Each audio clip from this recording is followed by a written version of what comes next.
Hello friends, welcome to my YouTube channel. दिनैनि blog भिडिअ'आ Saraswati फुजानि जागोन। नोंथांमोना बयबो भिडिअ'खौ जोबजासिम नायलां आरो नोंथांमोना आंनि चेनेलाव गोदानब्ला चेनेलखौ साबस्क्राइब खालामनानै लानो थाखाय आंनिफ्राय गुरै खावलायहरनाय जाबाय। हेल' नोंथां, जों दा सरस्वती फुजानि खामानि मावगासिनो दङ। बे जों मोनसे अगदाब बानायदों आरो बे आवाथि सावनो थाखाय बे हाखौ दस्रानिफ्राय लाबोनानै एसे खोफैदोंमोन आरो एसे अगदाब बानायनो थाखाय आरो एसे सामथिं एसेल'।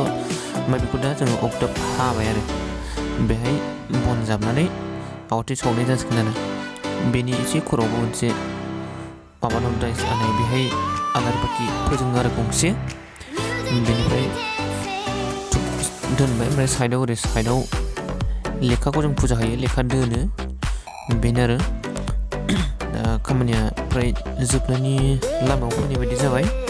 बेनिफ्राय बे औवा गायनानै पेपार फानबाय जोङो एसे मोजां नुनायनि थाखाय। ओमफ्राय थालिर बिफां फांबा फिसा फिसा गायो आरो बेहाय नांगौ फुजायाव नांगौ नालाय गायबाय बेखौ। बेनिफ्राय नायलांदों नोंथांमोना भिडिअ'खौ जोबजासिम आरो नोंथांमोना दासिमबो आंनि चेनेलखौ साबस्क्राइब खालामाखैबा साबस्क्राइब खालामनानै लादो जाहाथे आंनि गोदान आपल'ड खालामनाय भिडिअ'फ्रा नोंथांमोनसिम सौहैयो। अननानै नोंथांमोना भिडिअ'खौ जोबजासिम नायलां।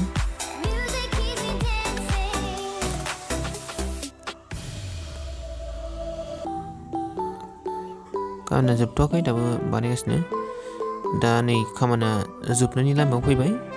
सासे परहित माने आवाथि सावग्रा सासे जानुगुरु फैब्लानो जासिगोन आरो। ओमफ्राय एक्सुवेलि आं न'आव थांथ'दोंमोन, बेनिफ्राय नैबे गेजेर खन्द'आव माब्लाबानो जानानै थांबाय। बेखौ आं शुट खालामजोबनो मोनस्लाबासै, बेनि थाखाय नोंथांमोना गाज्रि मोना। दा फुजाया जोबनायनि लामायाव फैबाय आरो एक्सुवेलि जोब्बायखौनो होनना बुंजाबाय। आवाथि सावखांबाय नैबे गेजेराव अगदाबमोन। दा फुजाया मोजां मोजां जोबनानै थांबाय। बेनिफ्राय